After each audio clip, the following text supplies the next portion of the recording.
Hey guys, I'm Cindy San Luis, and you're watching another exciting episode of CoinOpTV. Now I'm standing outside of Gallery 1988 here in Hollywood, California for the third annual iam8bit opening night party. Now the show features over 100 artists with a tribute to all those old school games we know and love. So let's head inside and get in on all the action.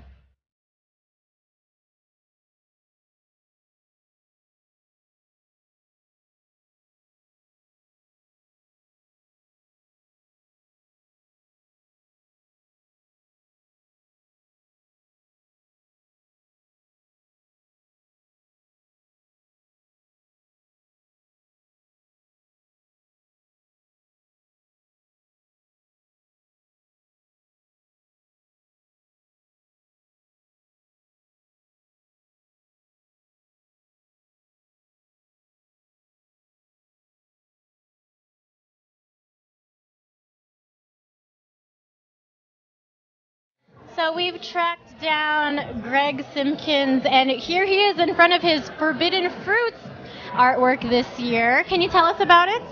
Well, I picked Pac-Man again this year. I pretty much use Pac-Man every year. I don't know why, it's my favorite old 8-bit game. And he's pretty much like stuck between this wall trying to get in at the fruit he chases in the game. Like, he's almost like addicted to it. He's sweating, he just wants it, and he's like, can't get to it, so... It's basically what's going on. Yeah, it's kind of sad. I feel his pain. Yeah. Do you chase fruit around also through mazes? I do. Okay, gotcha. Tell us about your work then. I did most of these on wood. This one's called No Do-Overs, Jack, and it's kind of about people taking an extra turn and basically the retaliation to that. And this guy, Jack, is getting shot because he overstepped his bounds. Now, that's not the duck hunt gun, because there's some blood on the floor. Gun. That's a real revolver that Jack's been shot with. So it's there's nothing worse than somebody just takes an extra turn. So you can't have that. No, you can't. You can't have that. And I did this piece over here. Okay. This one's called Shame & Watch, and it's based on the old Game & Watch, the original Nintendo games. I wanted to go really old school with this stuff. I'm here with Plastic God and his Need for Speed acrylic. Tell us about it. This is based off the Tron video game. It's one of my favorite video games, and that's where the inspiration came from. Basically, it's a vacuum form process, and painted acrylic over to differentiate the colors of the light cycles. Tell me, what do you think about the show tonight? I think it's great fun. I love to see all my old friends immortalized on the walls in very, very provocative poses. And so, all these video game icons and caricatures, much fun, and I just love it. This is incredible. This is your third show, and the line is just going and going and going, and it's already almost 10 o'clock here. I don't know when we're going to shut it down. Should we go to like 2, 3, 4? I don't know. Who knew nerds could stay out this late? You know, this shows it gets increasingly more and more insane. The line, I just can't believe the line. It's exciting. Now tell us about your artwork this year. I kind of went with the obvious and went more video game this year than conceptual last year.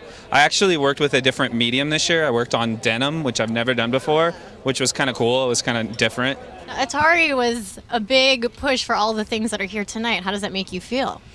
Well, I'm very, very proud of what we were able to start. The video game business in those days was so technologically challenging that we did as good an art as we could, but it was always limited by the technology. Like, we were struggling to move squares around, great big blocky squares around the screen. And today, things, seeing beads of sweat on players' foreheads, it's a whole different world. You've been in the show all 3 times. Right. You're in the book. How has that been for you?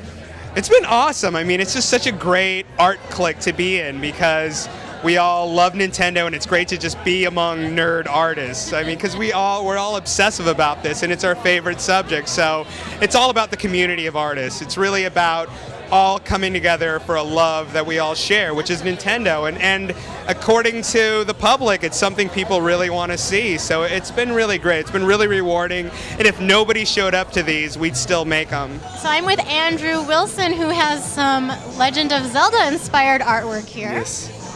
It's from the newest one on the Wii, which I played nonstop for days until I beat it. So 50 plus hours. It's a long time. That's one for the resume. I will put that on my resume, definitely. So tell us a little bit about your pieces. I'm a huge fan of Zelda and Link, and I put Ganon on there because he's classic. On the other piece, I did Arthur versus Link because Capcom's sponsoring this, so I figured I'd give him a shout out because Ghosts and Goblins is an awesome game too. You've created something amazing. Tell us about it. I've created a 15 times scale Atari joystick. It's actually the secondest largest joystick in the world. Wow. There's a larger one, I'm told, in England, but it's pretty big. So you have the rights to say you have the biggest joystick in the United States. Yeah, in the United States, definitely the West Coast. Are you going to get on the 6-foot joystick? I wouldn't want to. I mean, a 2,600 5-foot joystick is pretty amazing. Have you gotten on the huge joystick in the back yet? No, I haven't yet. It looks fun though. I want to get back on that like pretty soon though. So what prompted you to do this? John, the curator of the show, he actually called me about a month ago and said he wanted something really like a fun thing people can interact with in a big spectacle, and he wanted a big, Atari joystick. Let it be known I bribed him to build it and challenged him to do it in a month, and he pulled it off. So Nolan, what do you think about 8-bit? Well, 8-bit is a gallery devoted to retro video games. And I think it is a wonderful, wonderful thing to sort of give vent to many of the people who grew up on these games and now want to turn them into art. And so I think that the more that we can create this sense of nostalgia and wonderfulness and excitement about the historical artifacts and then morph them and riff them into something today and current, it's great fun.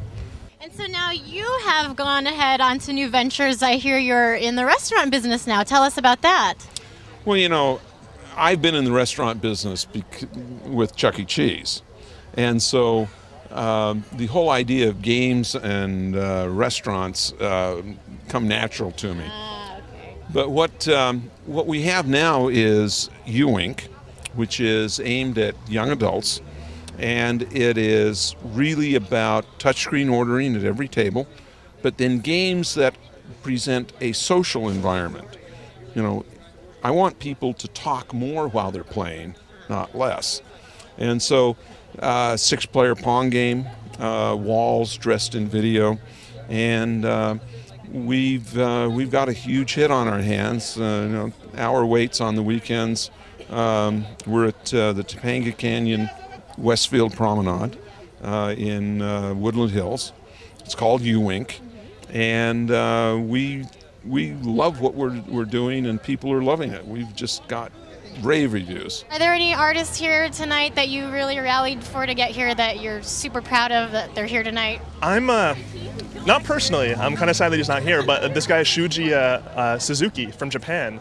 For a year, I rallied to get this guy off a MySpace profile to do little sculptures of video game characters after seeing little Mario he did, and he turned in 123 different ones, much to my surprise when we got the package. Yeah, but yeah, they're all little amazing 2-inch figures, but they're so expertly sculpted. It's pretty awesome. Give us an update on what's been happening with you since we saw you last. Well, I've got a toy coming out in May. It's being produced by Monkey King. It's a 3-dimensional vinyl version of the painting I created several years ago called Possessed. Then I've got a solo show in June at the Palm Springs Art Gallery at Modern. And that's it's going on in my immediate calendar. For all you guys that missed iam8bit this year in LA, make sure you buy your plane tickets now. It's gonna go on. It's going to be hot. Well, that wraps up our 3rd annual coverage of the iam8bit show. Thank you so much for tuning in. For CoinOpTV, I'm Cindy San Luis, and we'll see you next time.